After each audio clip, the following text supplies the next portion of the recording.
Sipërfaqet e tokave të kultivuara me duhan kanë njohur rritje gjatë këtij viti në njësinë administrative Gurizi. Sipas fermerëve, arsyeja kryesore është rritja e çmimit të treg, megjithëse tregu i duhanit vjen të jetë i paformalizuar.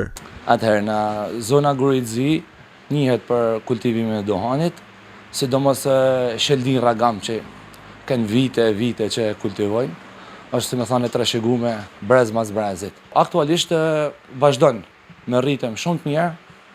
Tregu është pak problem sepse nuk është se ka një treg mirë field i cili e merr edhe nuk është se ka një garanci që ka për të shit filan vend ose diçka e tillë.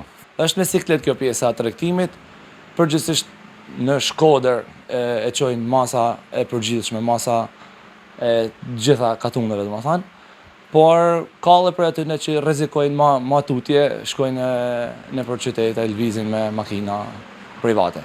Fillon afërsisht te 15.000 lek kilja deri në 40.000 lek. Sheldinja njihet si lider për cilësi. Edhe specialistët e bujqësisë tregojnë për rritje të prodhimit të duhanit gjatë këtij sezoni. Prodhimi i mirë ka qenë i duhanit. Ka qenë prodhimi i mirë edhe tregu duket se është i mirë. Pavarësisht se treg informal, por fermerët janë të kënaqur nga kjo kulturë.